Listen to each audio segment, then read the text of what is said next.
Hi YouTube. So I had to make this video.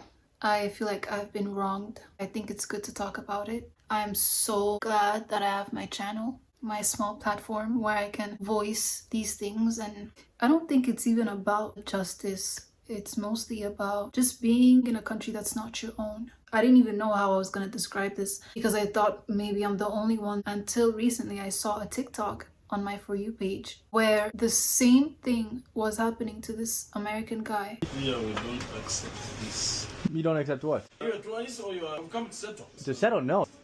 You go home.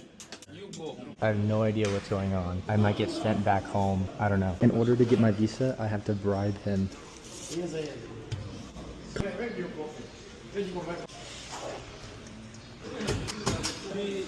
Thank you. And I was like, oh my god, this is terrible. I'm going to make the video.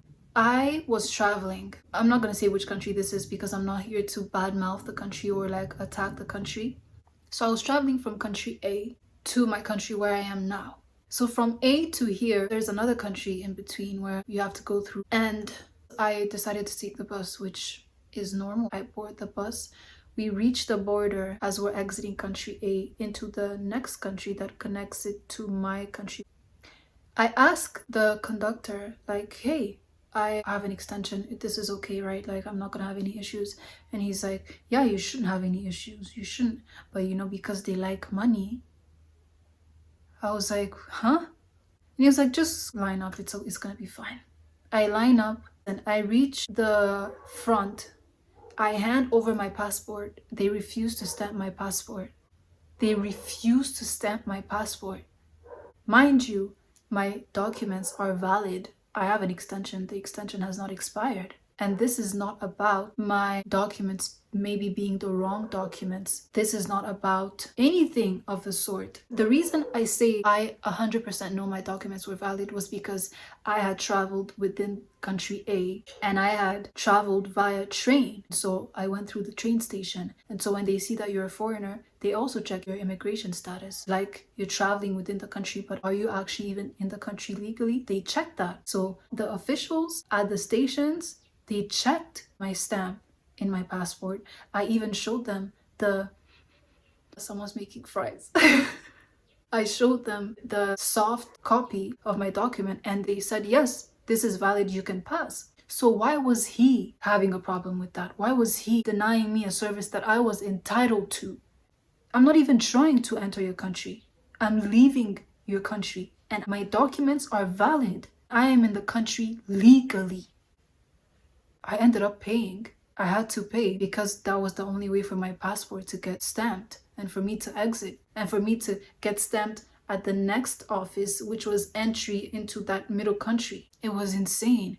I was insulted in the office by this man and I paid the equivalent of about $20 or a little bit more than that. But the issue is not the money. It's the principle, the cruelty, the disrespect. What did I pay for? I had my documents. I asked someone who was just around there and he was helping people that were having a hard time. I asked him, what issue, what problem does this man have with me? Because it seemed he took a disliking to me. So many people that came after me that even had overstayed their visas got stamped before me. I literally was the last person in the bus to leave the office, the last one. So it really felt personal. I asked him and he was like, he said you gave him an attitude and you had too much confidence. I said to him, I did not give him an attitude. 2, why wouldn't I have confidence? My visa is valid. Why would I not be confident? He asked me questions, I answered them. He wanted me to go in there and bow down to him. And this is the problem I have with some people that have authority positions. You give them a little power and it gets to their head. So he wanted me to go in there and just get on my knees. It was insane. I just thought, oh my God, this is corruption. Not even corruption. That is extortion. Because what's the alternative if you don't pay? The bus leaves you. There's a time limit, right? Your money's burnt, basically. And then you're stranded in some remote area at the border. Like, when I paid, he took the money like a thief. He swallowed all his words and then he stamped my passport and he handed it to me nicely. I was like, oh my God. You have literally set up a system where you extract money out of foreigners. I felt so wronged. When I saw that TikTok of the American guy, he was shocked as well. I think that's why he posted it. Someone from that country where he experienced it left a comment and said, why would you record this and post this? You're giving a bad image to the country. In the comments I said, they are giving a bad image to the country. The officers, not him. I was shocked. And I just thought that would never happen in my country. And I'm not claiming Rwanda is perfect, but if you're a foreigner, you're exiting, not even entering, and your visa is valid, your documents are good, why would they refuse to stamp you out? That's actually insane. That's another level of corruption, of a rotten system. It's insane. Like, I remember being younger and on my way to school, I would see signs often like, turwanye ruswa, turwanye ruswa. Let's fight corruption, right?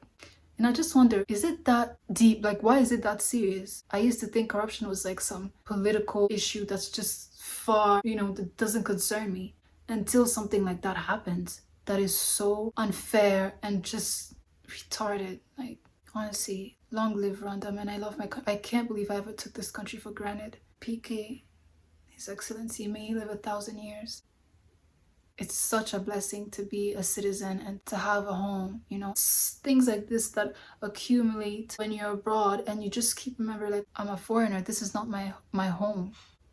Just a week before that, I was online and I was trying to do something and I needed a bank account. And I actually do have a bank account, an account from a bank that operates regionally. And I thought since it operates regionally, I shouldn't have an issue opening an account or reactivating the account that I have because I hadn't used it for a long time and it became dormant. So there was a branch like 5 minutes away from where I was staying, like a 5-minute walk. So I was like, I'm just gonna go there and, get it done. I go. The conversation becomes about visa types, permits, pins, and the bank didn't do anything wrong. This is exactly what I'm talking about. But it was just so much friction. Like, it would have been so much easier here at home. And it's just small things like this that happen that constantly remind you, like, this is not my home. And you only understand this if you step out of your home country. And even in terms of jobs, you're never the priority. The citizens of that country probably gonna get a job before you do, even if sometimes you may be more qualified. And the system is built for them, right? It's almost like you're constantly proving yourself. Like, you're being asked, why are you here? What are you doing here? And you constantly have to justify, like, I just can't imagine what it's like for someone that's like a refugee. You can't go home. You don't fit in. Ugh, that's a terrible life. Like, these are just thoughts that were flooding my mind. I was so upset in the bus. Like, such a blessing to have a good country. Like, yeah, that's what I wanted to say. I hope it changes. Corruption is terrible. That man that insulted me, how do you sleep at night?